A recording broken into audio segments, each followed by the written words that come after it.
assim fisicamente em perfeitas condições não estão presentes. Olha essa preciosidade. Essa é uma das raridades, preciosidade do Cristo Paz e Caridade.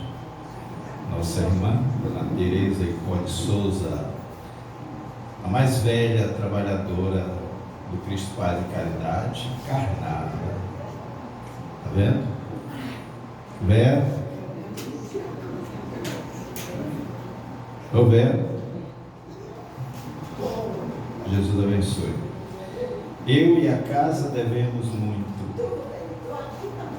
a essa criatura.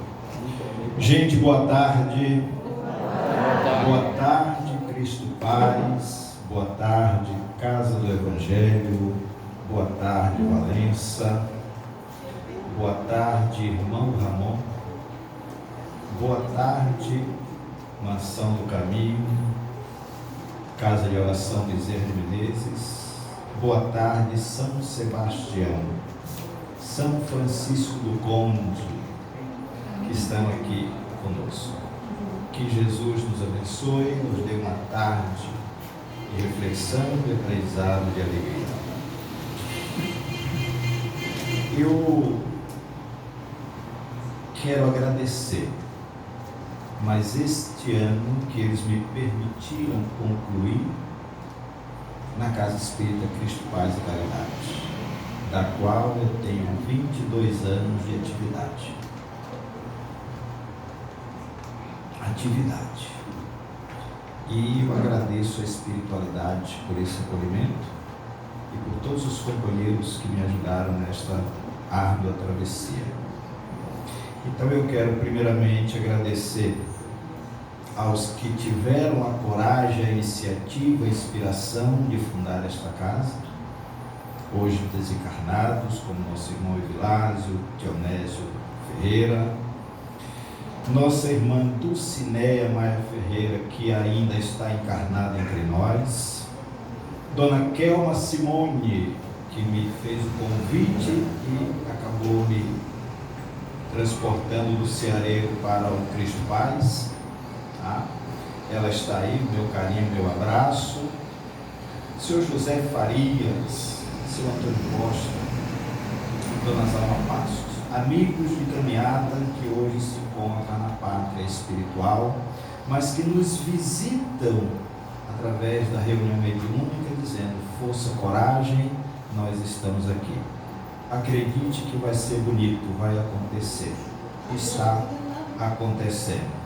Encarnada nós temos Dona Tereza Icó de Souza. Não, está aqui Dona Angelina, desencarnada, eu não posso esquecer dela, Dona Angelina Vasconcelos, inclusive oradora eterna desta loja aqui. Vocês vão encontrar a foto dela ali no mural. Dona Tereza Icó, aqui entre nós, nossa irmã Rita Lima, que ainda não chegou. Quero agradecer também de coração a esses companheiros de caminhada, árdua caminhada, com quem a gente aprende trocando experiência. Nosso querido irmão que faz jus ao nome Paulo de Tarso, incansável trabalhador na divulgação dessa seara extraordinária. Nossa irmã Fernanda Cardial, também Mansão, Caminho. Nosso querido e nobre companheiro Robson Ferrer, estávamos discutindo quantos anos eu trouxe esse rapaz aqui pela primeira vez a Santo Amaro. E ele gostou tanto que ficou até hoje, não quer sair mais. Nosso irmão Marcelo Martinho, que inclusive Genivan convidou e ele não pôde vir, porque estava pintando a casa de uma irmã sem lar. Olha o que é o Natal, que eles conseguiram adquirir, e ela teve criança dentro do centro espírita. Ele disse: o meu Natal hoje, Edson, vai ser esse, nós temos que entregar a casa. Ela já teve neném no centro, foi para a palestra e teve criança, né? O nosso querido amigo Genivan Santos, que já tem uns 18 anos, que está uma bondosa, nos acompanha. Isso é extraordinário, doutrina espírito. E ali nós temos aquele casal maravilhoso, Dona Nélvia, nosso irmão João, da Casa Espírita, irmão Ramon. Do lado tem os outros cabelo dourado, nossa irmã Lígia, também trabalhadora, seguidora da doutrina. Todo mundo aqui nesta luta extraordinária para que tenhamos um mundo melhor. E nós só vamos construir um mundo melhor agindo dessa maneira, convivendo, participando, esclarecendo, trocando as experiências da vida. E eu agradeço ao mundo espiritual, a toda essa equipe de espíritos. Cadê os meus fotógrafos? Eu preciso registrar o momento, né? Os nossos irmãos aqui da Casa do Evangelho, que sempre estão conosco, se deslocam de Conceição do Jacuípe para estar aqui conosco. E demais companheiros que ainda estão chegando, que podem chegar ainda a qualquer momento. Mas sejam todos bem-vindos. A proposta de hoje, no aniversário desses 54 anos da Casa Espírita Cristo, Paz e Caridade, este canto de luz que tem trazido esclarecimento, acolhimento e buscado lenir a dor de quantos bate a porta daquela casa. Eu agradeço a Deus e a misericórdia divina, porque um dia eu precisei e um dia uma se abriu para lenir também as minhas dores. E o que eu luto para fazer é devolver, dentro das minhas possibilidades,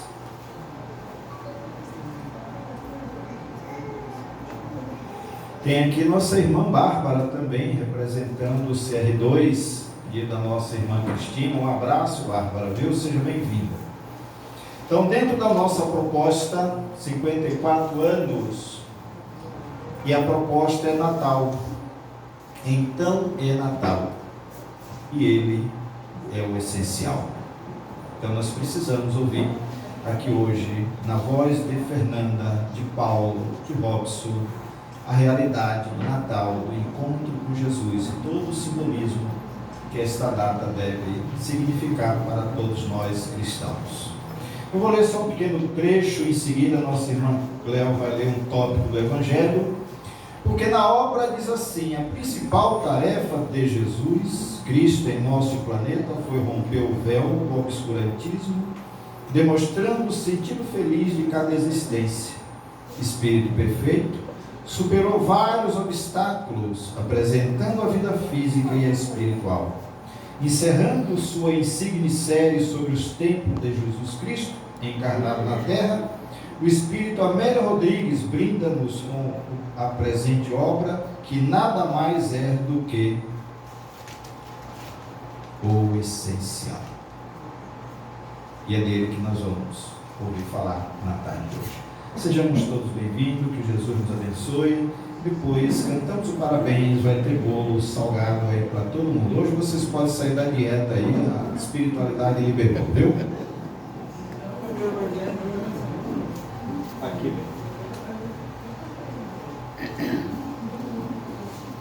Vamos ouvir um tópico do nosso Evangelho. Em seguida, nossa irmã Fernanda começa as atividades da tarde de hoje. Boa tarde. Bem-aventurados aflitos. Capítulo 5. Perda de pessoas amadas, mortes prematuras. Quando a morte vem ceifar as vossas famílias, levando sem moderação as pessoas jovens ao invés das velhas, dizes frequentemente: Deus não é uma vez que sacrifica esse que é forte e pleno de futuro, para conservar aquele que viveram longos anos plenos de decepções, uma vez que leva aqueles que são úteis e deixa aqueles que não servem mais para nada. Uma vez que parte o coração de uma mãe, privando-a da inocente criatura que fazia toda a sua vida. Humanos, é nisto que tem necessidade de vos elevar acima do terra da vida, para compreendermos que o bem frequentemente está onde credes vê o mal. A sábia providência, aí onde credes, vê a cega fatalidade do destino. Por que medir a justiça divina pelo valor da vossa? Podeis pensar que os sonhos dos mundos queiram, por um simples capricho, vos infligir penas cruéis? Nada se faz sem objetivo inteligente, e qualquer que seja ao que se chegue, cada coisa tem a sua razão em si. Se prescrustasse melhor todas as dores que vos atingem, nele encontrareis sempre a razão divina, razão regeneradora, e vossos miseráveis interesses seriam uma consideração secundária que relegareis ao último. Então está aí a nossa mensagem do Evangelho da tarde de hoje: perda de pessoas amadas e morte prematura, no capítulo 5. Muita paz, e vamos deixar agora os nossos como é que a gente diz? Expositores não. Os nossos benfeitores da Fernanda, você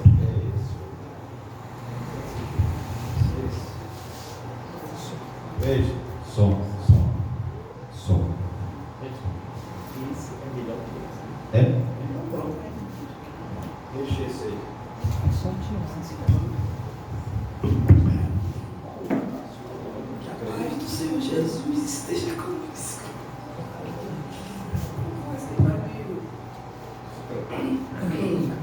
Vou tentar ser mais claro que puder.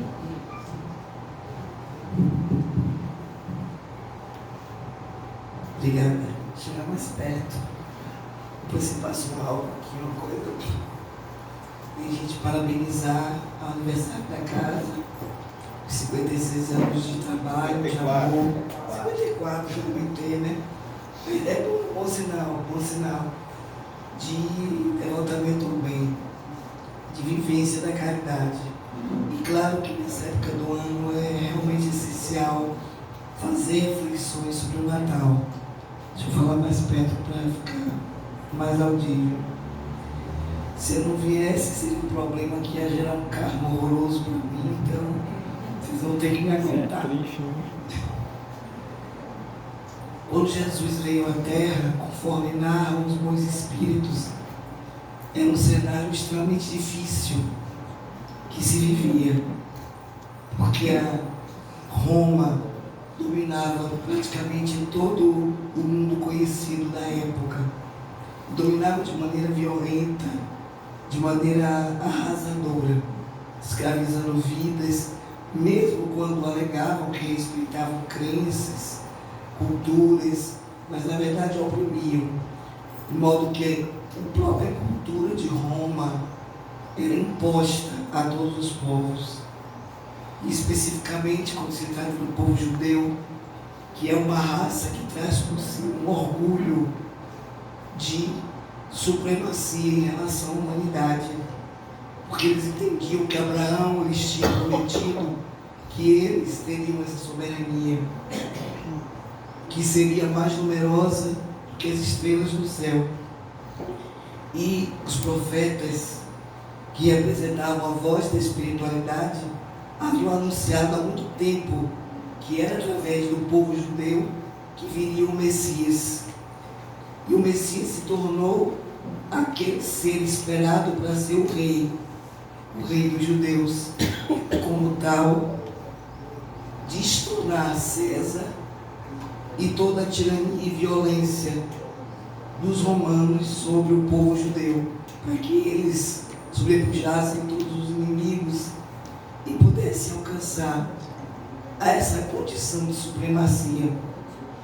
Acontece que esse cenário político, social da época era extremamente terrível, não muito diferente do atual, guardadas as devidas proporções, porque havia miséria, fome, havia opressão, e no meio político havia mentira, hipocrisia, as espionagens, a violência entre os próprios governantes. E o que atenuou um pouco esse cenário extremamente doloroso da época foi Otávio, que assumiu a governança de Roma, e apesar de ter algumas características difíceis, alguns historiadores dizem que ele era um homem de comportamento dúbio, porque não aceitava determinados comportamentos e acabava penalizando de forma violenta. Mas é certo que no governo dele as artes ganharam a supremacia. Ele incentivou a poesia, a filosofia, e muitas vozes importantes da época puderam iluminar Roma. Isso porque tinha que melhorar a psicosfera planetária para receber Jesus. Então, apesar do cenário extremamente difícil, aterrador, sangrento de Roma, e do povo judeu que também se engalfinhava entre si, fariseus, saduceus, Anás, Caifás, todos eles, na velha disputa do jogo do poder. Apesar disso, Roma viveu um período de paz. E isto permitiu a psicosfera mais receptiva à vinda de Jesus. Naquela época, Augusto, como era chamado, desejava saber o número da população, dos oprimidos, por assim dizer, quantos existiam, e também saber o quanto ele poderia dispor quando se tratava de cobrança dos tributos, dos impostos. E todos eram obrigados a comparecer ao censo que ele estabeleceu. José também teve que comparecer com a sua esposa Maria, que estava gestante, para responder ao censo. E evidentemente que naquela época, como todo mundo estava superlotando as cidades, não foi diferente com Belém. E um casal, uma mulher grávida nos dias de parto, não encontrou acolhimento. Se a gente pensar que há 2000 anos ou mais não houve uma postura de humanização, de acolhimento, uma mulher grávida em vias de parir, e que o máximo que foi oferecido foi uma gruta de calcário, praticamente uma estrebaria, onde os animais repousavam, os pastores também, nas noites de outono e de inverno. Foi o único lugar que José e Maria puderam receber e ser acolhidos pela natureza. E foi nessa cena singela, simples, que nasceu Jesus. E certamente que, do ponto de vista espiritual, cantava-se as vozes angelicais dos espíritos: hosana nas alturas, paz na terra, aos homens de boa vontade, ou como a mentora Joana de Jesus diz, boa vontade para com os homens. E acontece que nesse cenário de singeleza, a era do amor nasceu na terra. É claro que muitos outros falaram sobre o amor. Muitos outros falaram sobre condutas éticas e morais, mas ninguém como Jesus até hoje. Ninguém como ele estabeleceu as diretrizes fundamentais da era do amor, do reino dos céus, ou do reino de Deus, que iria se inaugurar naquele momento na Terra, há mais de 2000 anos. Talvez as pessoas não consigam perceber o significado singelo desse momento, dessa noite de Natal, porque o nascimento dele, de Jesus, dividiu a história antes dele e depois dele. Nem Augusto, apesar de ser chamado século de Augusto, teve tamanha fama, tamanha importância para a terra como Jesus. É claro que ele e os seus ensinamentos, seus ditos e feitos, são esquecidos ou mal compreendidos por todos, mas ele está presente e sempre esteve.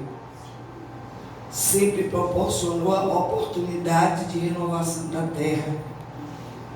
Andou entre nós como homem, porque é preciso entender que quando se fala do significado do Natal nessa perspectiva espírita, É a própria mensagem de Deus que desce à terra. Jesus é o próprio símbolo da presença divina entre os homens. É a resposta a todos os sofredores, porque Jesus andou entre os pobres, os famintos, entre as mulheres violentadas e marginalizadas, tratava com ternura as crianças, com imenso carinho os idosos, mas também conviveu com os ricos e poderosos. Dialogou com Nicodemos, com o senador Públio Lentulus, e amou-os a todos eles, todos nós. Quem tem tamanha singeleza, tamanha ternura, que convive com todos, com suas características, suas diferenças, com o mesmo respeito, o mesmo calor, o mesmo acolhimento que ele não teve, porque toda a sua existência, que foi breve, foi sempre de violência, perseguição, hipocrisia, mentiras, e no final, a traição, a negação dos seus entes mais queridos, porque mesmo a família de Jesus não o compreendeu. Somente a Mãe Santíssima, pelo seu terno amor de coração materno, mas os outros não o entenderam, achavam que ele era um louco, partilhavam no mesmo processo de perseguição, de desrespeito, de violência contra Jesus. Mas ele é o símbolo do amor, e trouxe como ninguém não apenas a inauguração da era do amor, mas também da imortalidade da alma. Sabe-se, e Allan Kardec diz isso na obra O Evangelho à Luz do Espiritismo, assim como em outras obras espíritas, e o Evangelho segundo o Espiritismo também, à Luz do Espiritismo. Eu toquei com a obra de Joana de Ângeles, que é o Evangelho à Luz da Psicologia Profunda. Mas o Evangelho segundo o Espiritismo de Allan Kardec, ele fala, e nós sabemos, que a ideia da imortalidade da alma, da comunicabilidade dos espíritos, ela existia, mas eram poucos que tinham acesso a essa informação, poucos neófitos, pequenos grupos, não era algo popular. E a própria cultura do Egito, que havia escravizado os judeus por 4 séculos, estava impregnada no próprio povo a ideia da idolatria, dos deuses, do politeísmo, que não havia a presença do amor, mas um jogo de paixões, de poder, onde não havia sensibilidade e respeito, onde qualquer animal tinha mais valor do que uma criança, do que uma mulher.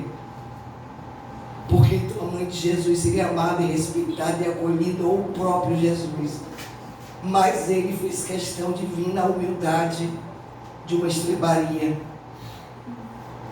para ensinar que a era do amor começa pelos passos da singeleza, da humildade, sem qualquer sede de poder, de gozo. E este homem, Jesus, ele andou no meio de todos os sofredores, ricos e pobres, mulheres e homens, acolhendo-os e amando-os, cada um na sua maneira. Isto significa o Natal. Significa que na noite santa, da tão recuada Belém, é um símbolo de lembrar a todos nós que o Natal é caridade, é expressão de amor, não só entre nossa família, para reunir, para o Chester, o Peru, que Edson falou, para a troca de presentes, onde a gruta de Jesus foi substituída pela árvore de Natal e o próprio Jesus pelo Papai Noel. Sem nenhum preconceito contra o Papai Noel, mas o Natal é de Jesus, como todo mundo sabe, é ele o aniversariante. Mesmo que historicamente não se saiba a data exata do seu nascimento, uns falam que é abril, outros falam que é julho, e tiveram motivos de natureza religiosa e política no ponto da Igreja Católica Apostólica Romana para estabelecer a data de dezembro, para aproveitar o momento festivo que tinha na época em que se iniciava o solstício do inverno, e havia uma espécie de celebração ao deus Apolo. dos romanos, da mitologia grega e romana, particularmente romana. E aí o povo acorria em multidão, e eram dias, 3 dias ou uma semana de farra, de bacanal, mas acolhia muita gente. Então a Igreja Católica, na época, achou que deveria estabelecer a data de nascimento de Jesus nesse período, em dezembro, para que tomasse uma representatividade maior e um maior acolhimento popular. Por isso que, culturalmente, comemoramos o nascimento de Jesus em dezembro. A data real, ninguém sabe que ele nasceu, mas isso não importa. Importa que ele nasceu. E nasceu por amor à humanidade terrestre. Por amor a todos nós que somos a paixão real do Cristo. Esse homem que nasceu numa manjedoura e terminou sua existência física numa cruz, esta cruz simboliza o abraço dele.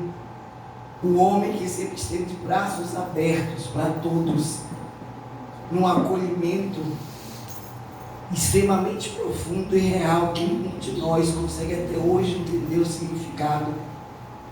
Jesus que abriu mão do conforto, porque ele mesmo dizia que o Filho do Homem não tinha um lugar onde repousar a cabeça, porque os animais, eles têm o seu covil, têm onde se acolher à noite, mas o Filho do Homem não tinha nenhuma pedra para repousar a cabeça.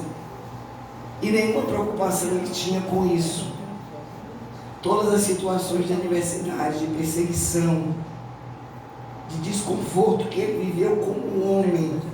E a mentora Joana de Antes, nessa obra que eu citei há pouco, o Evangelho à Luz da Psicologia Profunda, fala Jesus homem, na primeira e última página, para que a gente não o endeuse.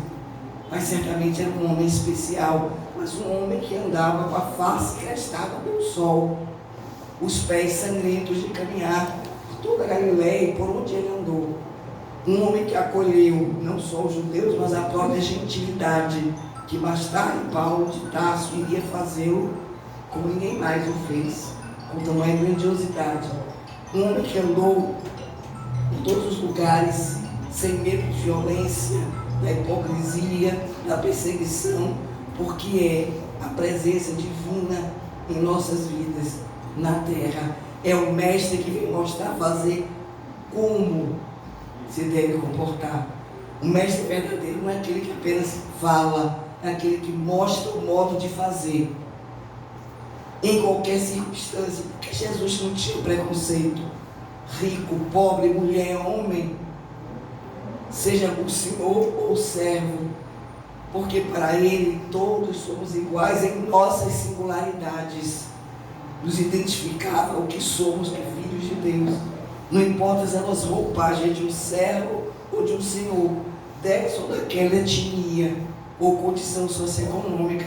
O olhar dele é para nós espíritos.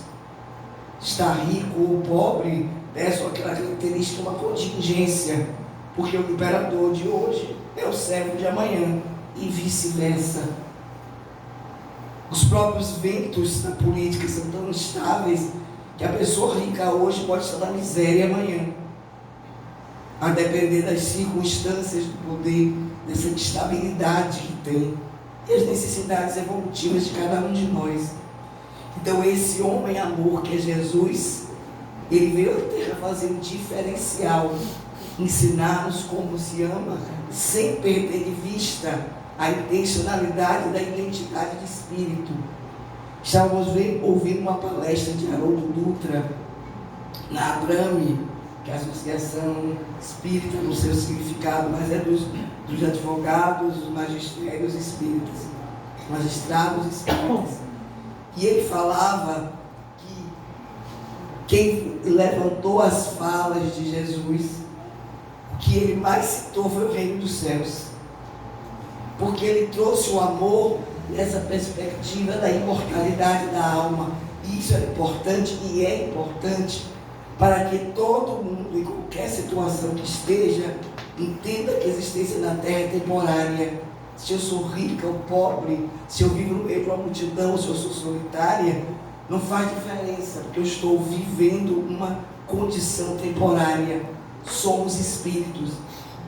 Isso quer dizer que ele, ao falar para todos, ricos e pobres, ele dizia a mesma coisa, apenas dando um tom diferente, porque no Sermão da Montanha ele era muito maternal. Era aquele coração de mãe acolhendo os mais aflitos, os famintos. Quando ele multiplicou os pães e os peixes, o fez com muita naturalidade. Quando os discípulos disseram, tem muita gente, estão todos com fome. O que é que vocês têm aí? Os pães e os peixes, ele multiplicou. E todo mundo saiu alimentado do corpo e da alma. E o fazia com a naturalidade, porque era um excelente filho de Deus. Era e é.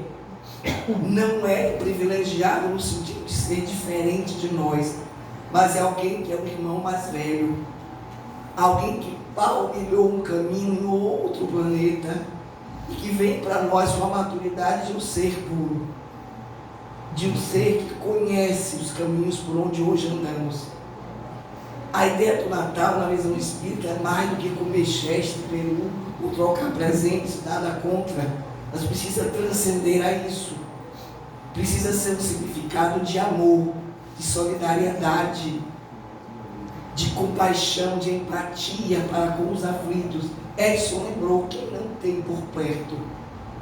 E se a gente fosse lembrar, o próprio Jesus retoma a lei antiga, daquele discurso não, um diálogo com um dos doutores da lei, que como sempre tentava apanhá-lo em flagrante, para torná-lo desafeto perante o povo e perante o governo romano, e ele ser preso e assassinado, como no final culminou, com a traição de Judas, que pergunta qual era o mandamento maior, e ele devolve a pergunta, que a lei diz, como tu a entendes, e ele, como era doutor da lei, sabia: amarás a Deus sobre todas as coisas e ao próximo como a si mesmo.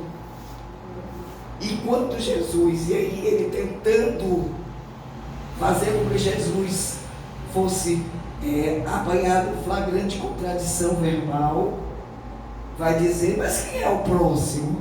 Quem é o meu próximo? E aí ele conta uma das mais belas parábolas, que é a do samaritano ou do bom samaritano, como alguns traduzem. E volta-se para o doutor da lei, como o bom mestre disse para você: quem foi o próximo do homem caído na estrada? E aí ele diz: aquele que usou de misericórdia para com ele. Então vai e faze tu mesmo. Pensar no Natal é pensar no modo de fazer, não apenas o blá blá blá de quem discute, pois isso nós fazemos. Fazemos o evangelho no nosso lar. Eu não vou nem perguntar quem faz evangelho aqui, porque eu sei que todos fazem evangelho no lar. Quem espírita que não faz evangelho no lar tem que fazer recuperação. Isso é uma obrigação. Lembrar do Natal é lembrar que o próximo começa conosco e se estende para o próximo, mais próximo. Porque amar a Deus sobre todas as coisas, amar o Pai absoluto, é obrigação de todos nós que nos afirmamos cristãos. Mas talvez seja mais desafiador o amar o próximo, o amar aquele que é irmão nosso.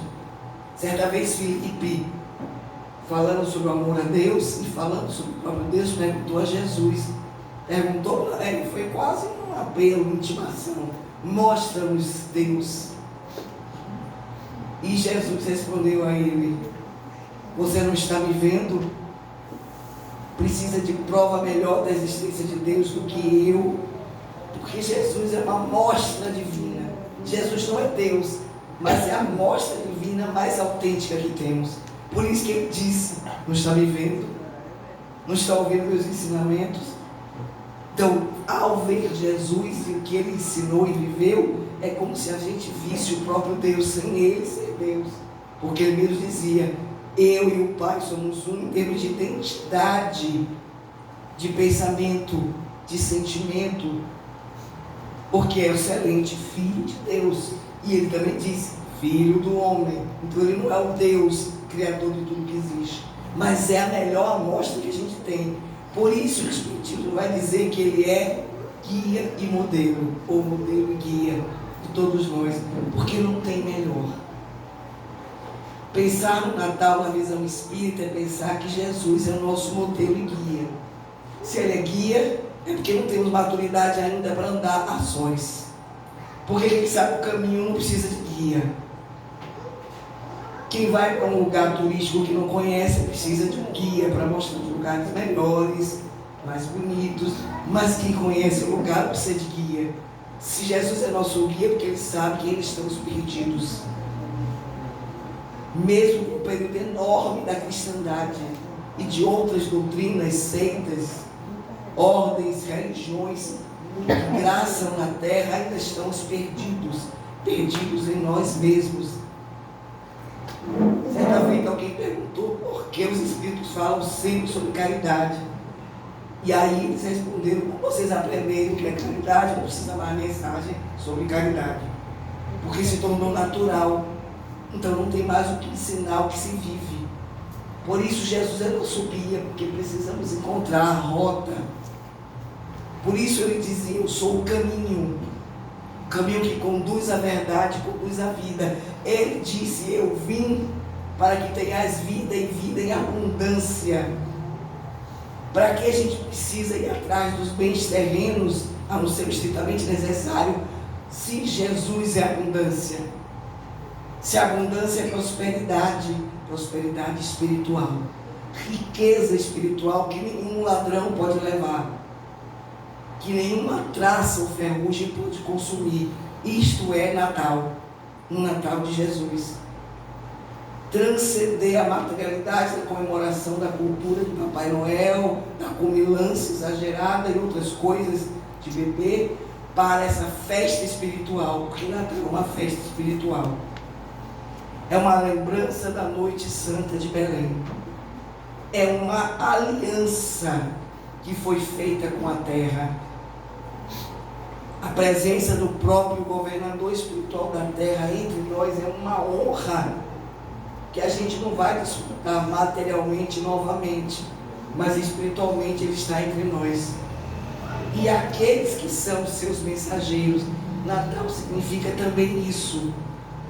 Convidar Jesus para a nossa casa. Os bons espíritos sugerem que ao lado da comilança e dos presentes, a gente ore com nossos familiares. Já que estamos convidando o aniversariante para a nossa casa, a melhor coisa a fazer é orar, reunir a família num clima de afeto, de fraternidade, de aconchego, orar e depois partir para os hábitos de cada família, da cultura, mas com o mesmo sentimento de fraternidade, de acolhimento, tão necessário em nossas vidas. Se não fosse importante, nós não relembraríamos o Natal. A necessidade é tão imperiosa de relembrar Jesus, que a ideia é que o Natal seja perene, todos os dias da vida. Chico Xavier, contando a Divaldo Franco, uma palestra que ele fez, já contou essa história, certamente vou contar o resumo da história, que ele ficava às vezes triste no Natal, porque os irmãos eram casados, cada um tinha seu núcleo familiar, e ele não queria dar trabalho para ninguém, e estava todo triste, choroso, e o doutor Bezerra de Menezes disse a ele: eu vou lhe dar uma sugestão para onde você vai passar os seus natais daqui para frente. Você vai visitar duas mulheres que vivem nos arredores ali de, acho que Pedro Leopoldo ou Uberaba, se ele troca as cidades. E ele sonhou de noite que dois espíritos na aparência feminina chegavam até ele e diziam: nós estamos passando fome, nos visite. E aí, depois do convite do doutor Bezerra, ele foi lá, juntou um pouco de alimento que ele pôde e foi visitar essas mulheres. Uma delas, uma de 90 anos, outra de 60 aproximadamente. Uma no leito, que tinha a cabeça normal, mas o resto do corpo todo retorcido. E a outra mais velha que cuidava, esquecida de todos, passando fome. Então ele passou a trazer alimento todo Natal e disse: Divaldo, que ele levou Divaldo até lá, é aqui que eu passo os meus natais. E Divaldo pôde ver o número de espíritos nobres ali. naquele lugar de pobreza, de miséria, de fome, de abandono, um número imenso de espíritos, entre eles Eurípides Barçanufo, dizendo: Chico, o melhor lugar de você comemorar o seu Natal é junto aos mais aflitos e sofredores. Porque foi isso que Jesus fez. Nunca esteve no lado do gozo, do prazer. Ele, que é o governador da terra, abriu mão de qualquer repouso, de qualquer conforto, de qualquer primazia, para estar ao lado de todos os sofredores do corpo e da alma. Já que ele disse que não era remendão de corpos, apesar de curar tantos corpos. Fazia por compaixão, mas ele dizia: Pedro, eu não sou remendão de corpos, eu sou médico das almas. Ensinando a todos nós, muitos antes da doutrina espírita, que antes do corpo adoecer, a alma está doente. Por isso Edson lembrou que quando a casa espírita acolhe ao sofredor, não vai tomar o lugar do médico, do profissional de saúde, mas vai trabalhar as causas, as matrizes daquele adoecimento, levando conforto, acolhimento, levando esperança, levando paz. Por isso que o Natal significa isso. Significa que não só a casa espírita ou qualquer templo religioso se torne essa grande manjedoura que acolheu a Mãe Santíssima, José e depois Jesus, mas que a gente faça isso em nossas vidas diariamente. Que a gente faça do nosso coração uma manjedoura. Porque é melhor que ele esteja numa manjedoura, nascendo em nós, do que dormindo numa barca. A mentora fala em uma das mensagens da sua série Momentos, de livros pequenos, que o símbolo de Jesus dormindo é a gente manter Jesus dormindo, amordaçado, manietado em nossas vidas. A gente precisa despertar Jesus em nós, fazer nascer. Tem uma mensagem do Espírito Vinícius, que ele diz que o nascimento de Jesus é diferente para cada pessoa. Para Maria de Magdala foi um encontro com Jesus, onde ele disse a ela que do pântano mais pútrido nasce a flor mais lirial. É Dona Amélia Rodrigues que vai dizer esse diálogo. Não se sabe o diálogo todo, mas ele disse isso a ela e nunca mais ela foi a mesma. Foi nesse momento que Jesus nasceu para ela. Jesus nasceu para Pedro quando ele se arrependeu das 3 vezes que ele negou. Quando ele assume sua posição de discípulo de Jesus, e mesmo ralado de culpa e remorso por ter o negado 3 vezes, ele se torna realmente a pedra, a base, que inclusive vai impedir a divisão do cristianismo em seu nascedouro, por causa dos conflitos ideológicos entre Paulo de Tarso e Tiago, por causa das questões de circuncisão e outras questões de hábitos judaicos que estavam se enraizando na igreja nascente. E Pedro foi a voz do equilíbrio, unindo os dois, para que o cristianismo não rachasse logo no início. Então, para ele, Jesus nasce depois do remorso e da culpa, quando ele assume sua posição de discípulo do Cristo, quando ele passa a entender sua mensagem. Para Paulo de Tarso, Jesus nasceu no momento do famoso encontro na entrada de Damasco. Jesus nasceu ali, para ele. Quando ele se submete, desce da sua arrogância, do seu orgulho de doutor da lei, com todo um futuro brilhante do sinédrio, para submeter-se a Jesus. Quando ele converte toda a perseguição e ódio que tinha contra os cristãos em amor e dedicação pura até sua desencarnação, e muito depois no mundo espiritual. Foi ali que nasceu para ele Jesus. A pergunta que fica para nós é: de fato Jesus nasceu dentro de nós? De fato, em cada um de nós aqui, encarnados e desencarnados, Jesus nasceu de verdade? Ou é apenas um hábito cultural de comemorar 24, 25 de dezembro o seu nascimento? Um momento apenas festivo de comemoração com a família, mas que não tem em nós ressonância, e precisa ter a ressonância verdadeira do Natal. Jesus precisa nascer dentro de nós. E nós espíritas que o conhecemos, temos desculpa, porque outros não conhecem Jesus como nós, não veem na perspectiva que o Espiritismo trouxe e traz para nós. Então nossa responsabilidade é maior. É a caridade material, é a caridade moral que a irmã Rosário nos ensinou no Evangelho. É fazer com que Jesus nasça em nós para a gente ter a empatia que só o amor proporciona. Para enxugar a lágrima de alguém, oferecer um ombro amigo, um pão, um enxoval da gestante, um aperto de mão, um sorriso, que pode fazer todo o diferencial na vida de alguém. Silenciar, para deixar que o touro fale, não entrar em disputa verbal para que o meu ponto de vista seja melhor do que o seu,